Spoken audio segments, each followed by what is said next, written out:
Hello everyone, आप सभी को नमस्कार। This is DG and welcome to DG academy. I hope आप लोग अच्छे और स्वस्थ होंगे और अपनी तैयारी ज़बरदस्त तरीके से कर रहे होंगे। इस वीडियो में हम एसएससी एमटीएस के लिए इंग्लिश स्ट्रेटजी के बारे में डिस्कस करने वाले हैं कि रिमेनिंग डेज में आप कैसे इंग्लिश को प्रिपेयर करें, किस टीचर को आपको फॉलो करना है और कौन सी बुक प्रेफर करनी है। जैसा कि आपको पता है कि एमटीएस का एग्ज़ाम 20 सितंबर से स्टार्ट है, तो आपके पास लगभग 60 दिनों का समय बचा हुआ है। तो इन रिमेनिंग डेज में आपकी क्या स्ट्रैटेजी होनी चाहिए जिससे आप मैक्सिमम मार्क्स गेन कर सकें। अगर आप एग्ज़ाम में 65 से 70 के बीच स्कोर कर पाते हो तो आपका ये स्कोर अच्छा माना जाएगा। सबसे पहले तो मैं बता दूं कि एमटीएस के एग्ज़ाम में 25 क्वेश्चंस आते हैं आपके, जो कि 75 मार्क्स के मैक्सिमम होता है, यानी आपका पर क्वेश्चन 3 मार्क्स का होता है। तो चलिए देखते हैं कि क्या हमारी स्ट्रेटजी होनी चाहिए। इंग्लिश के सिलेबस की बात करें तो इसमें ग्रामर, वोकैब और आपका रीडिंग सेक्शन आता है। ग्रामर में आपका noun, pronoun, verb, adverb, adjective, conjunction, preposition, ये सब टॉपिक्स आते हैं। और आपको एक चीज़ ध्यान रखनी है कि ग्रामर के सेक्शन में एमटीएस में जो आपका वॉइस होता है, एक्टिव एंड पैसिव वॉइस या नरेशन, यानी आपका इनडायरेक्ट और डायरेक्ट स्पीच, और PQRS और अनसीन पैसेज, ये सब टॉपिक्स इस एग्ज़ाम में नहीं पूछे जाते हैं, तो आपको मेनली ये सब टॉपिक्स करने हैं। उसके बाद बात करें वोकैब की, तो वोकैब में antonyms, synonyms, one word substitution, phrasal verb, miss spelt word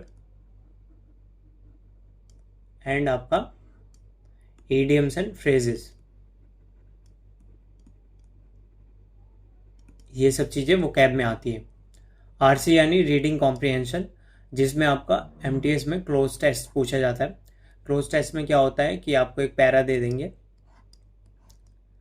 उसके बाद बीच बीच में फिल इन द ब्लैंक्स होता है, वो आपको भरना होता है।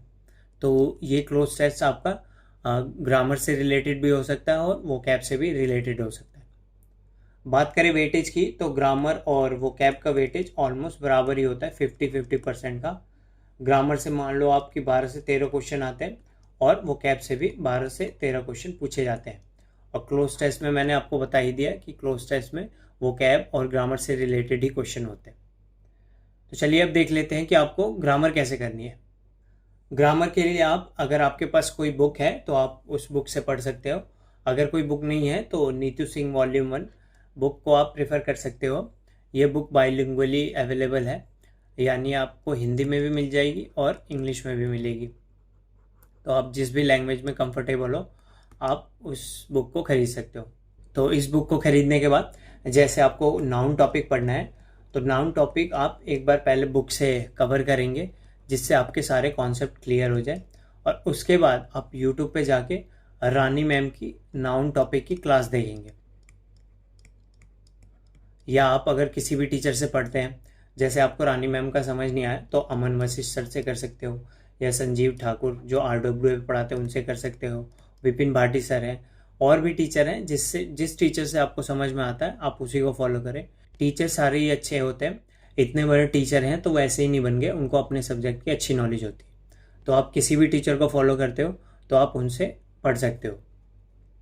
उसके बाद आपने नाउन टॉपिक किया, अगर आप वीडियोस देख के करो तो वो अच्छा है, या आपको टॉपिक वाइज अगर वीडियोस नहीं देखनी तो रानी मैम की 60 रूल्स 2.0 वाली वीडियो है, वो बहुत अच्छी वीडियो है, तो आप उसको देख सकते हो। वो 11 घंटे की वीडियो है, तो आप डेली 1-1 घंटे देख के उसके नोट्स बनाओ और उससे भी आप इंग्लिश को प्रिपेयर कर सकते हो। एक और बात बता दूं कि संजीव ठाकुर सर ने एक नायक बैच स्टार्ट किया हुआ है इंग्लिश के लिए, तो आप उस बैच से भी कर सकते हो अगर आपको बुक से पढ़ने का मन नहीं करता तो। उसके बाद देख लेते हैं कि आपको प्रैक्टिस कैसे करनी है। तो जब आपने कोई टॉपिक कर लिया ग्रामर का, तो उसके बाद आप बुक से भी प्रैक्टिस कर सकते हो, या आपके पास बुक्स नहीं है तो यूट्यूब से भी आप फ्री में प्रैक्टिस कर सकते हो। बुक्स के लिए आप किरण पब्लिकेशन की PYQ वाली बुक्स ले सकते हो, या पिनाकल की बुक ले सकते हो, या मिरर ऑफ कॉमन एरर्स की बुक भी बहुत अच्छी है, तो वो उससे भी आप प्रैक्टिस कर सकते हो। अगर आपको यूट्यूब से प्रैक्टिस करनी है तो आप रानी मैम की प्रीवियस ईयर व क्वेश्चंस वाली वीडियो से प्रैक्टिस कर सकते हो। मान लो आपने प्रीपोजिशन का टॉपिक किया, तो उस प्रीपोजिशन की वीडियो आप रानी मैम के चैनल पर जाके PYQ सर्च करके उस वीडियो को देखो, और कोशिश करो कि उस वीडियो को पॉज करके पहले उस क्वेश्चन का आंसर आप खुद से गैस करो और उसके बाद आगे बढ़ के उसका सोल्यूशन देखो। इससे आपकी प्रैक्टिस होती रहेगी। या आप रानी मैम के अलावा तरुण ग्रोवर सर हैं, उनसे भी प्रैक्टिस कर सकते हो, संजीव ठाकुर सर हैं, उनसे भी कर सकते हो, विपिन भाटी सर हैं, बहुत सारे टीचर हैं, आपको जो अच्छा लगे उनसे आप कर सकते हो। तो ये स्ट्रेटजी है ग्रामर के प्रैक्टिस के लिए। अगर आप ग्रामर के लिए इतना कर लोगे तो आप ग्रामर के क्वेश्चंस ऑलमोस्ट सारे कर पाओगे। और ग्रामर में एक बात ध्यान रखना कि आप जितनी ही प्रैक्टिस करोगे आपके मार्क्स उतने ही अच्छे आएंगे। ग्रामर टोटली आपकी प्रैक्टिस पे डिपेंड करता है। जितनी आपकी प्रैक्टिस होगी उतनी अच्छी आपके ग्रामर क्वेश्चंस करने की एबिलिटी होगी। उसके बाद बात करते हैं सबसे कंफ्यूजिंग टॉपिक की, कि वोकैब की। स्टूडेंट्स को बहुत ही डाउट होता है कि वोकैब कहाँ से स्टार्ट करें, कितनी करें, इतना करें तो इनफ रहेगा।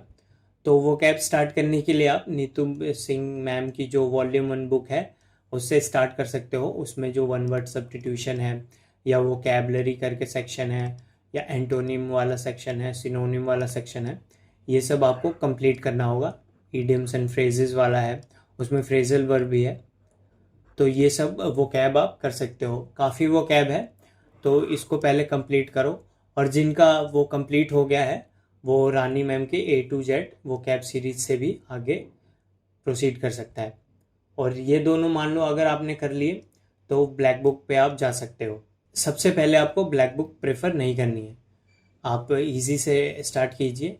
और MTS की बात करें तो MTS में CHSL और CGL के कंपैरिजन में वोकैब जो है वो थोड़ी इजी आती है। तो आप अगर इन दोनों वोकैब्स को भी कर लेते हो तो वो आपके लिए इनफ रहेगा। उसके बाद रीडिंग सेक्शन की बात करें तो आपको MTS के एग्ज़ाम में क्लोज टेस्ट आपसे पूछे जाते हैं, तो आप रानी मैम के चैनल से ही क्लोज टेस्ट भी कर सकते हो। उन्होंने एक मैराथन कराई है, तो वो मैराथन देख के आप क्लोज टेस्ट कर सकते हो। उसके अलावा आप मनीषा बंसल मैम से भी क्लोज टेस्ट कर सकते हो, जो कि नियोन क्लासेस पे पढ़ाती हैं।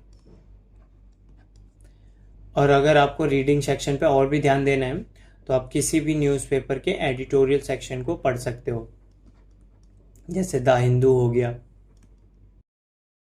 या इंडियन एक्सप्रेस हो गया।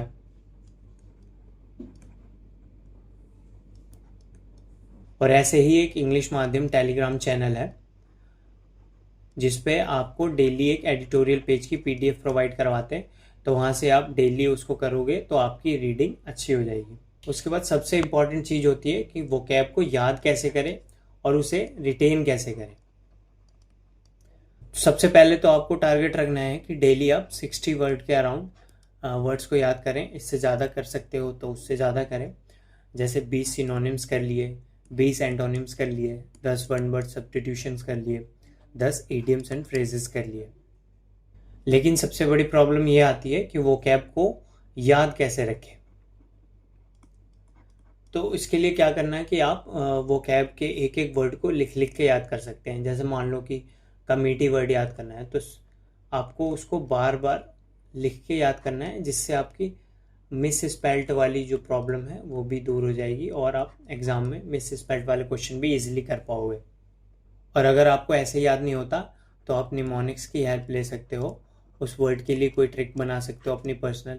या आपसे वो भी नहीं होता तो आप देसी पढ़ा करके एक चैनल है, यूट्यूब पे है, तो उन्होंने वन वर्ड सब्स्टिट्यूशन की एक मैराथन डाली है, तो आप वहाँ से भी इजीली याद कर सकते हो।